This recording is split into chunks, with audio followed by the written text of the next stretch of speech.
नमस्कार, किसान समाचार में आपका स्वागत है। मैं हूं साइमा खान। सबसे पहले नजर हेडलाइंस पर। प्रधानमंत्री नरेंद्र मोदी ने अहमदाबाद में गुजरात सहकारी दूध विपणन महासंघ के स्वर्ण जयंती समारोह में लिया हिस्सा। कहा कि 10 वर्षों में देश ने डेयरी सेक्टर में की जबरदस्त प्रगति। प्रधानमंत्री मोदी ने कई विकास परियोजनाओं का लोकार्पण किया और आधारशिला रखी।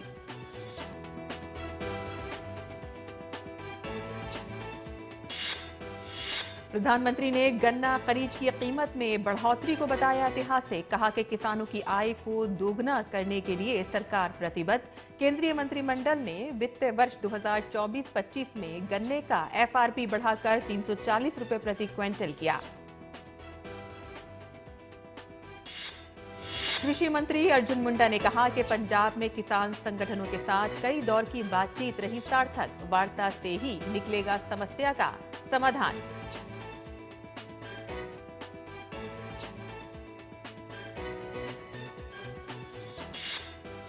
किसान नेता गुरनाम सिंह चांदूनी ने की प्रदर्शनकारी किसानों से 2 दिन दिल्ली चलो मार्च न करने की अपील। किसान नेताओं ने साथियों से कानून का पालन करने का किया आह्वान।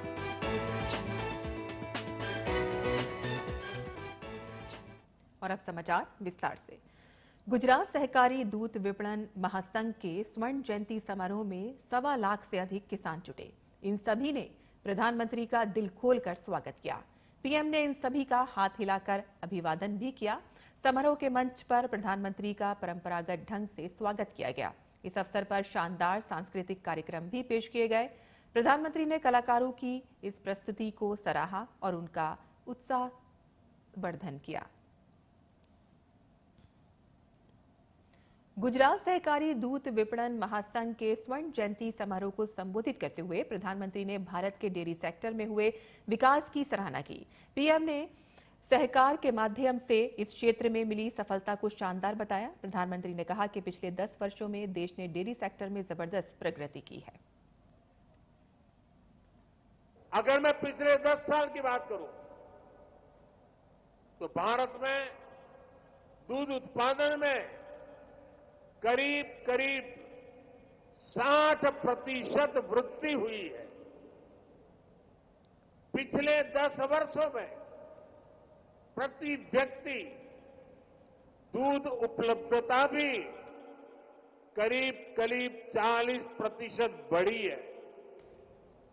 दुनिया में डेयरी सेक्टर सिर्फ 2% की दर से आगे बढ़ रहा है, जबकि भारत में डेयरी सेक्टर 6% की दर से आगे बढ़ रहा है। गुजरात सहकारी दूध विपणन महासंघ की सराहना करते हुए पीएम ने कहा कि गुजरात के गांव ने मिलकर 50 वर्ष पहले जो पौधा लगाया था वो आज विशाल वट वृक्ष बन गया है। पीएम ने कहा कि इस विशाल वट वृक्ष की शाखाएं आज देश विदेश तक फैल चुकी हैं। प्रधानमंत्री ने डेयरी सेक्टर में देश की नारी शक्ति की केंद्रीय भूमिका को भी सराहा। भारत में 10 लाख करोड़ रुपए के टर्नओवर वाले डेयरी सेक्टर की मुख्य कर्ता धर्ता देश की नारी शक्ति है।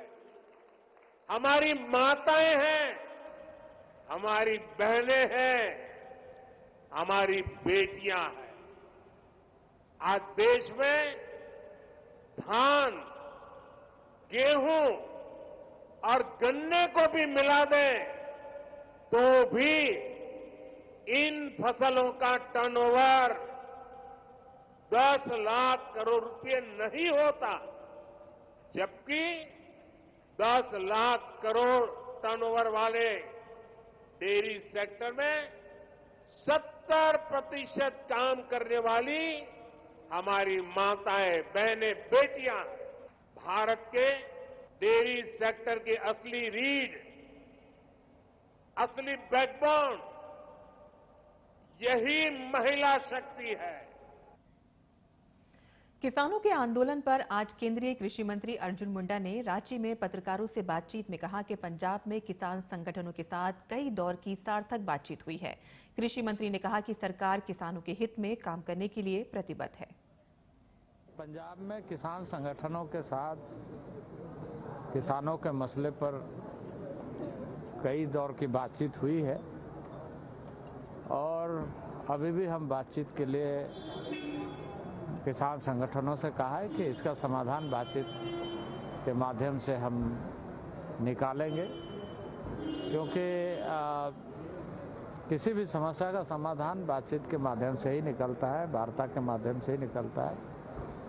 और ये देश हम सबका है, हम सबको मिलकर के देश का समाधान निकालना चाहिए ऐसे समय में कि हर आदमी के लिए वो लाभदायी हो सके।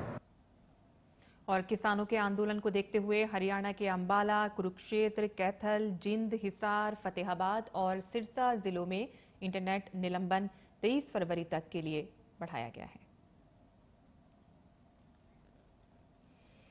केंद्रीय मंत्रिमंडल ने बड़े फैसलों को मंजूरी दी है। सूचना एवं प्रसारण मंत्री अनुराग सिंह ठाकुर ने बताया कि प्रधानमंत्री नरेंद्र मोदी की अध्यक्षता में केंद्रीय मंत्रिमंडल की बैठक में 2024-25 के लिए चीनी मिलों द्वारा गन्ने के उचित और लाभकारी मूल्य FRP को मंजूरी दे दी गई है और अब गन्ने का FRP 340 प्रति क्विंटल रुपए तय किया गया है। वर्ष 2024-25 के लिए 340 रुपए प्रति क्विंटल मूल्य निर्धारित किए जाने का निर्णय किया गया है। पिछले वर्ष यानी कि 2023-24 में FRP जो था, जो इसकी उचित मूल्य था, वो पिछले साल 315 रुपए था, जो बढ़कर इस साल 340 रुपए प्रति क्विंटल कर दिया गया है। ये 340 रुपए प्रति क्विंटल का मूल्य चीनी की लगभग 10.25% रिकवरी के रेट के लिए मिलेगा और प्रति 0.1% एक्स्ट्रा रिकवरी पर 3 रुपए 32 पैसे प्रति क्विंटल का अतिरिक्त प्रीमियम मिलेगा। और अनुराग सिंह ठाकुर ने साथ ही बताया कि केंद्रीय मंत्रिमंडल ने राष्ट्रीय पशुधन मिशन में अतिरिक्त गतिविधियों को शामिल करने को मंजूरी दी है और इसके तहत कई पशुओं की नस्ल के संरक्षण के लिए भी राज्य सरकार को सहायता दी जाएगी। पशुधन एवं पोल्ट्री की प्रोडक्टिविटी में सुधार लाने के लिए तथा फॉडर और फीड की उपलब्धता को बढ़ाने के लिए नेशनल लाइवस्टॉक मिशन चलाया जा रहा है और इसके अंतर्गत ब्रीड इंप्रूवमेंट, नस्ल को सुधार करने के लिए ब्रीड मल्टीप्लिकेशन फॉर्म बनाने का काम हो रहा है। अच्छी क्वालिटी के फॉडर के सीड प्रोडक्शन और सर्टिफिकेशन संबंधी कार्य किए जा रहे हैं और इसके लिए एंटरप्रेन्योर्स के रूप में कोई व्यक्ति हो, इंडिविजुअल हो, सेल्फ हेल्प ग्रुप हो, फार्मर प्रोड्यूसर ऑर्गेनाइजेशन हो, फार्मर्स की कोऑपरेटिव ऑर्गेनाइजेशन हो, इन सबको 50% कैपिटल सब्सिडी इसका प्रावधान दिया गया है और जिसकी अधिकतम सीमा 50 लाख रुपए रखी गई है। इसके अतिरिक्त पशुधन का इंश्योरेंस और रिसर्च एंड डेवलपमेंट के कार्य भी किए जाते हैं। प्रधानमंत्री की अध्यक्षता में केंद्रीय मंत्रिमंडल ने 2026 तक की अवधि के लिए बाढ़ प्रबंधन और सीमा क्षेत्र कार्यक्रम FMBAP को मंजूरी दी है। इस कार्यक्रम के तहत कुल 4,100 करोड़ खर्च होंगे। Flood management and border area programme, ये हमारे water resources, river development, Ganga reservation Bharat सरकार के इस प्रोग्राम को 4100 करोड़ रुपए की राशि उपलब्ध करवाई गई है 2021-22 से लेकर 2025-26 तक, जिसमें 2,930 करोड़ रुपया फ्लड मैनेजमेंट प्रोग्राम कंपोनेंट के लिए FMP के लिए दिया जाएगा और 1,160 करोड़ रुपया RMBA कंपोनेंट के लिए river management and border area programme के अंतर्गत दिया जाएगा।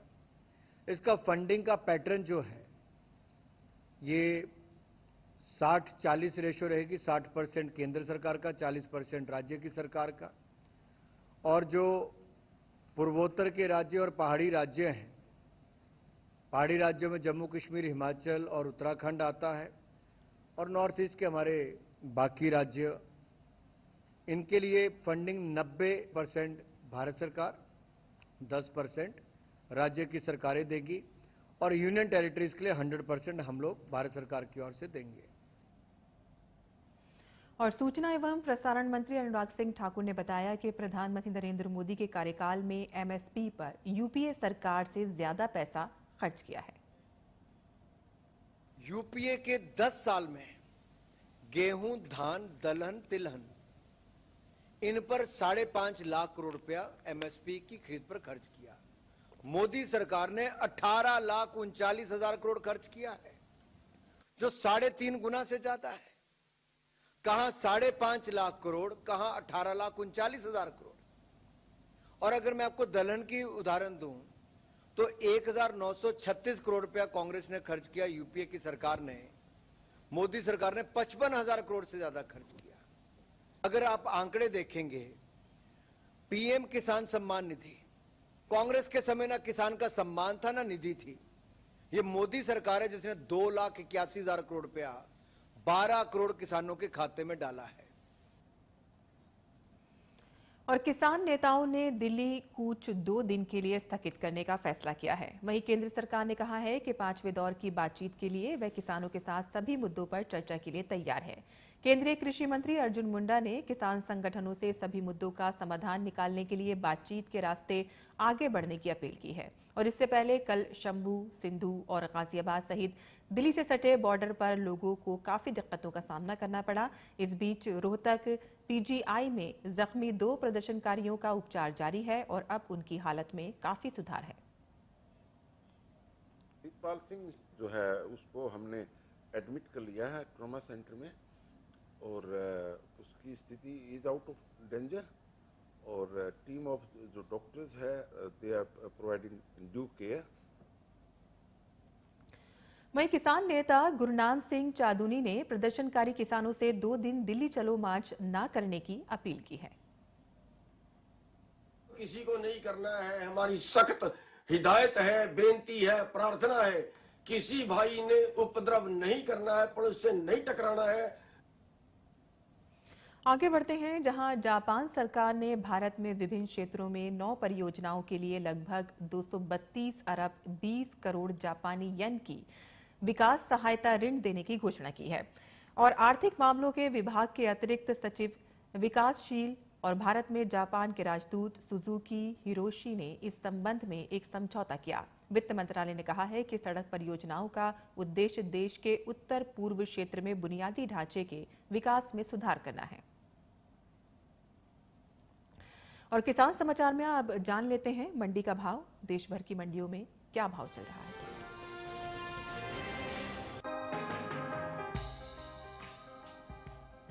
बुधवार को देश की ज्यादातर कृषि उपज मंडियों में सोयाबीन की आवक सामान्य देखने को मिली। भाव की बात करें तो 21 फरवरी को सोयाबीन के सौदे उतार चढ़ाव के साथ हुए। एग मार्केट के मुताबिक गुजरात की धोराजी मंडी में 20 फरवरी को सोयाबीन का भाव रहा 4,205 रुपए। 21 फरवरी को इसके भाव में 50 रुपए की गिरावट आई और भाव 4,155 रुपए पर आ गया। जबकि मध्य प्रदेश की खातेगांव मंडी में इस दौरान सोयाबीन के भाव में तेजी देखने को मिली। यहां 20 फरवरी को सोयाबीन का भाव रहा 4,100 रुपए। 21 फरवरी को इसके सौदे 99 रुपए उछलकर 4,199 रुपए हुए।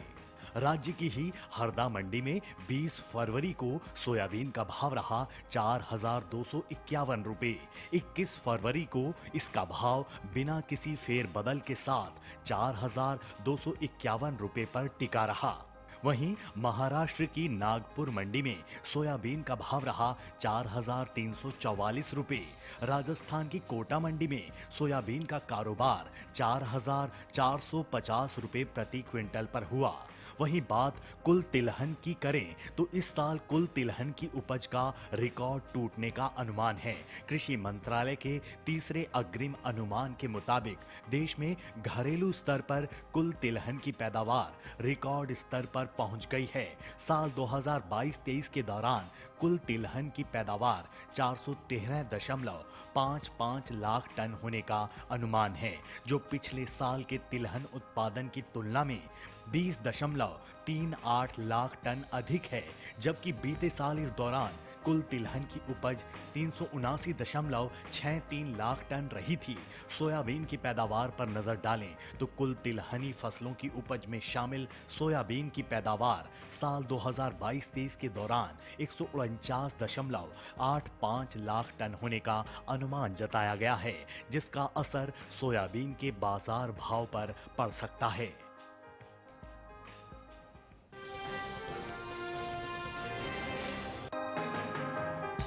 कृषि उपज मंडियों में इन दिनों चने की आवक सामान्य देखने को मिल रही है। भाव की बात करें तो बुधवार को इसके सौदों में मिला जुला रुख देखने को मिला। एग मार्केट के मुताबिक गुजरात की राजकोट मंडी में 20 फरवरी को चने का भाव रहा 5,625 रुपए। 21 फरवरी को इसके सौदों में 75 रुपए की मजबूती आई और भाव 5,700 रुपए हो गया। वहीं केरल की मंजेरी मंडी में इस दौरान चने के सौदे स्थिर भाव पर हुए। यहां दोनों दिन यानी 20 और 21 फरवरी को चना 7,550 रुपए पर बिका। राजस्थान की विजयनगर मंडी में 20 फरवरी को चने का भाव रहा 5,701 रुपए। 21 फरवरी को इसके सौदों में 250 रुपए की गिरावट आई और भाव 5,450 रुपए हो गया। उत्तर प्रदेश की बदायूं मंडी में 20 फरवरी को चने का भाव रहा 6,500 रुपए। 21 फरवरी को इसके सौदे 55 रुपए की तेजी के बाद 6,555 रुपए पर हुए। घरेलू स्तर पर इस साल कुल दलहन की पैदावार अच्छी होने का अनुमान जताया गया है। कृषि मंत्रालय के तीसरे अग्रिम अनुमान के मुताबिक देश में साल 2022-23 के दौरान कुल दलहन की पैदावार 275,04,000 टन होने की उम्मीद है, जो पिछले साल के 273.02 लाख टन के उत्पादन की तुलना में 2.02 लाख टन अधिक है। वहीं बात चने की पैदावार की करें तो साल 2022-23 के दौरान घरेलू स्तर पर रबी चने की पैदावार 135.43 लाख टन होने का अनुमान जताया गया है, जो बीते साल इस दौरान 135.44 लाख टन रही थी।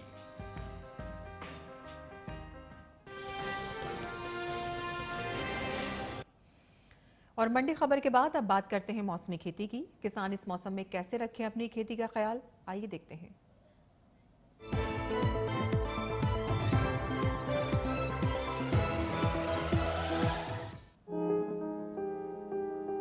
उड़ीसा में धान की रोपाई करें। धान के खेत में हल्की सिंचाई कर सकते हैं। यहाँ मूंगफली के खेत में निराई करते रहें, साथ ही मूंग की बुवाई करें। वहीं किसान उड़द की बुवाई भी कर सकते हैं। यहीं गन्ने की रुपाई का समय उपयुक्त है। गन्ने के खेत में सिंचाई कर ले। इसके अलावा टमाटर की तुड़ाई कर सकते हैं। टमाटर के खेत में सिंचाई कर ले। किसान फूल गोभी की कटाई करें। इसी तरह पत्ता गोभी की कटाई भी कर सकते हैं। उड़ीसा में प्याज के खेत में निराई और गुड़ाई कर लें। वहाँ ब्रोकली की बुआई करें। किसान ब्रोकली के खेत में सिंचाई करते रहें।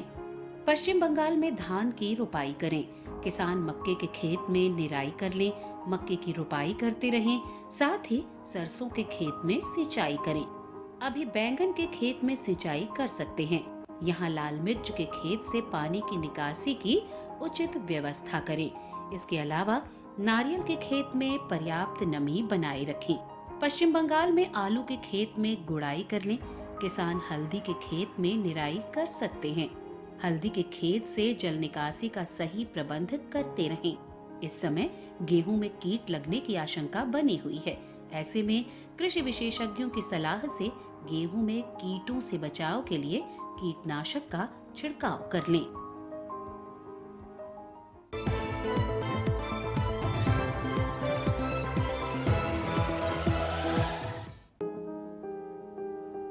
ये समय बैंगन की रुपाई के लिए अनुकूल है। बैंगन की रुपाई करने से पहले खेतों को अच्छी तरह तैयार कर लें। रुपाई करते समय पौध से पौध की दूरी 60 सेंटीमीटर और पंक्ति से पंक्ति की दूरी 60 से 75 सेंटीमीटर रखें। किसान बैंगन की कई किस्मों की रुपाई इस समय कर सकते हैं, जैसे पूसा श्यामला। बैंगन की ये किस्में लंबे आकार की होती है। इस किस्म की बुआई पंजाब, उत्तर प्रदेश, बिहार और झारखंड में कर सकते हैं। इस किस्म की 1 हेक्टेयर में 390 क्विंटल पैदावार ले सकते हैं। इसकी शाखाएं सीधी होती है और पौधा कांटा रहित होता है। पूसा पर्पल क्लस्टर की रुपाई भी की जा सकती है। ये किस्म उत्तरी भारत के मैदानी और पर्वतीय इलाकों के लिए अच्छी होती है। 1 हेक्टेयर में 200 क्विंटल पैदावार ली जा सकती है। इसकी लंबाई 10 से 12 सेंटीमीटर होती है। इसका रंग गहरा बैंगनी होता है। इसके अलावा पूसा अंकुर की रुपाई की जा सकती है। इस किस्म का आकार गोल होता है। पूसा अंकुर राजस्थान, गुजरात, हरियाणा, दिल्ली, मध्य प्रदेश और महाराष्ट्र में लगाने के लिए काफी अच्छी है। 1 हेक्टेयर में 350 क्विंटल फसल ली जा सकती है। पूसा उत्तम भी लगा सकते हैं। इसका आकार भी गोल होता है। बैंगन की इस किस्म की रुपाई पंजाब, उत्तर प्रदेश, बिहार और दिल्ली में की जा सकती है। रुपाई के तुरंत बाद पहली सिंचाई करें। बैंगन की फसल में तना और फल भेदक कीटों के हमले का खतरा बना रहता है। इससे बचाव के लिए किसान विशेषज्ञों की सलाह पर उचित दवाओं का छिड़काव करे।